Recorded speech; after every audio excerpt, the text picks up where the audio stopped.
Харилцаа холбооны зохицуулахаар нэгдсэн үндэсний байгууллагын хүнсөтэй аж ахуйн байгууллагын Монгол дахь суурин төлөөлөгчийн газар хамтран Georsin ICT Day 2026 арга хэмжээг амжилттай зохион байгууллаа.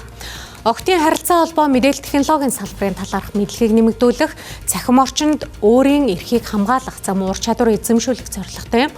Уг арга хэмжээнд нийслэлийн сургуулиудын 100 гаруй сурагч оролцож, цахим ур чадвараа нэмэгдүүллээ. Өөр ингэсэн янз янзын AI програмтай болохыг гэсэн хүсдэг. Тэгэл намайг тэглэгээд байхгүй. Тэгэл тэрэглийн GPT ч юм уу тиймэрхүү юмтай болохыг аяг хүсдэг гэсэн. Одоо тэгээд манай мэдээлэл технологийн багш хөвгөтэй айгу хандаж ажилладаг хүн байдаг. Тэгээд эмэгтэй хүүхэд болохоор хаягдчих юм шиг мэдрэмж аваад идэг гэсэн угаасаа шарандаа босгосоор арга байхгүй шүү дээ. За манай технологийн салбарын эмэгтэйчүүдийн оролцоо бол дэлхийд тагнаа 25-28% гэдэг.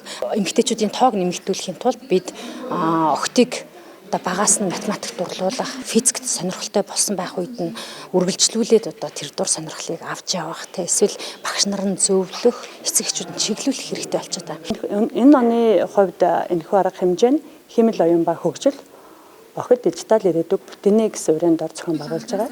Тэгэхээр энэхүү одоо арга хэмжээний маань гол зорилго нь юу вэ гэхээр ICT-ийн салбарт охид эмэгтэйчүүдийн оролцоог нэмэгдүүлэх, энэ чиглэлээр чадвархжуулах, аль салбарт ажилласан ICT-ийн мэдлэгтэй, чадвартай эмэгтэйчүүдийг бий болгоход чиглэсэн юм арга хэмжээ байгаа. За сургууль гэр бүлийн орчинд эрэгтэй хүүхэд технологийн талаасаа илүү урд үүтэй гэх шалтгаанаар октыг үл хайхрах тохиолдол бий. Үүний улмаас октын цахим орчинд оролцох, аюулгүй байдлаа хангах мэдлэг мэдээлэл дутмаг байдаг. За энэ нь ч охид эмэгтэйчүүдийг цахим орчинд хүчирхийлэл төртгөх шалтгаан болж байгааг үүсэх аргагүй юм а. Иймээс ч харилцаа холбооны зохицуулахаар нэгдсэн үндэсний байгууллагаас хамтран охидуудын мэдээллийн технологийн салбар дахь мэдлэг ойлголтыг нэмэгдүүлэхэд анхаарч ажиллаж байна.